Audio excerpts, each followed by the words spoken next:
me ensinaram, por exemplo, que a questão não é o que a gente faz. A questão não é, no exemplo que eu falei, de eu sempre estar disponível no grupo para encontrar os amigos que falam. A questão não era eu não querer estar disponível. A questão seria eu também cuidar de mim. É que eu não sabia disso na ocasião. Eu só fui entender o que eu estou falando hoje sobre as emoções em 2020. Então, levou um tempo. Ou seja, o que eu tenho apresentado nas aulas é fruto de um aprendizado de um longo período. Não foi algo que eu sempre soube. Eu comecei a atuar com terapias, constelação familiar, programação neurolinguística, hipnose, coaching sistêmico, coaching americano, coaching executivo. Eu comecei a trabalhar com essas abordagens de 2012 para cá. 2011 foi o ano que eu fiz várias formações, mas em 2012 eu comecei a atuar. Só em 2020 eu entendi essa questão da forma como eu apresento a relação com as emoções. Então eu fui resolvendo em mim e fui aprendendo. Nenhuma formação que eu fiz ensinou isso, que é o que eu estou falando nas aulas. Nenhuma formação. Cada uma tinha um pedacinho das informações. Ou seja, cada uma tinha um elemento. E eu fui costurando e juntando. Por exemplo, na comunicação não violenta, eu aprendi que eu preciso exercitar a empatia. E eu aprendi o que significa isso. Exercitar a empatia significa eu me perguntar o que eu estou sentindo, o que eu preciso. Então, isso é uma forma de exercitar a empatia. É muito simples. As emoções são simples. Então, a CNV me trouxe esse componente. Só que a CNV não fala, não dá foco nas emoções básicas. Isso eu aprendi em outra formação. Eu fiz uma formação em 2014, acho que foi 2014 ou 2015, eu fiz uma formação de analista de microexpressões faciais. E as microexpressões faciais, elas acontecem em 3, 4 segundos. Elas acontecem porque elas estão associadas a emoções. Então, são 7 emoções básicas que a gente tem em microexpressão facial. A de raiva, a de medo, a de tristeza, de alegria, de surpresa, deu 5. De nojo e de desprezo. São 7 emoções básicas que são universais. Não é um aprendizado. Porque independe da cultura, a gente mostra essas 7 expressões e não é consciente. Mas a gente consegue reconhecer. A gente consegue reconhecer expressão de raiva, ou seja, a gente reconhece as emoções. O curso foi um treinamento para aguçar a percepção. Então, percebe que tem essas mensagens.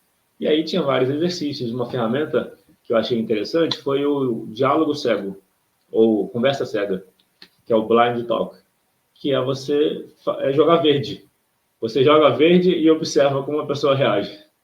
Se ela reage com surpresa, com raiva, com medo, qual que é a expressão que ela mostra.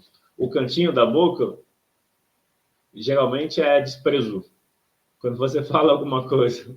É que aí você precisa calibrar e confirmar. Mas é curioso, quando a pessoa faz o cantinho da boca, não é consciente. Ela pode estar desprezando uma ideia que ela está pensando, ela pode estar desprezando o que você está falando. É o cantinho da boca aqui. É muito curioso. É muito curioso observar isso. Eu observo e fico quieto, não comento nada.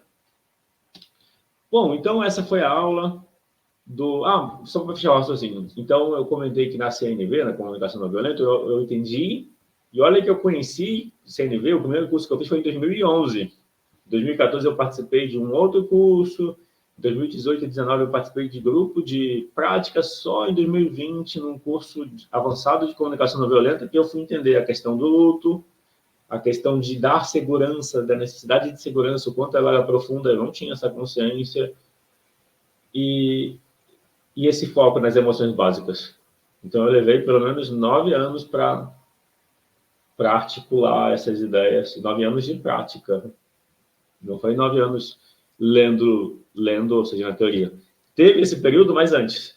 Então, eu passei uns 9, 10 anos lendo tudo que era livros desses assuntos de autoconhecimento, autoajuda, desenvolvimento pessoal, de 2012 até 2011, eu fazia isso o tempo todo. E de 2011 para cá virou prático, que eu passei a ter as ferramentas e passei a atuar profissionalmente a partir de 2012.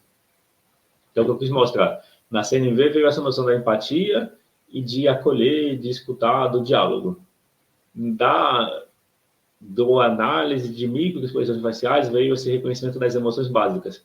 Eu como aluno, participei de um líder training e eles usavam as emoções básicas, porque na análise transacional eles também usam tristeza, raiva e medo como emoção básica para mudar. E aí também isso ativou a minha atenção. Eu pensei, olha que interessante, emoções básicas. E aí a própria experiência de atendimento em 2020, que eu estava migrando para atender online por conta da pandemia, pronto, as coisas se encaixaram. Aí eu entendi, olha, se eu trabalhar primeiro dentro da sessão com a tristeza que está presente, não é que eu invento a tristeza.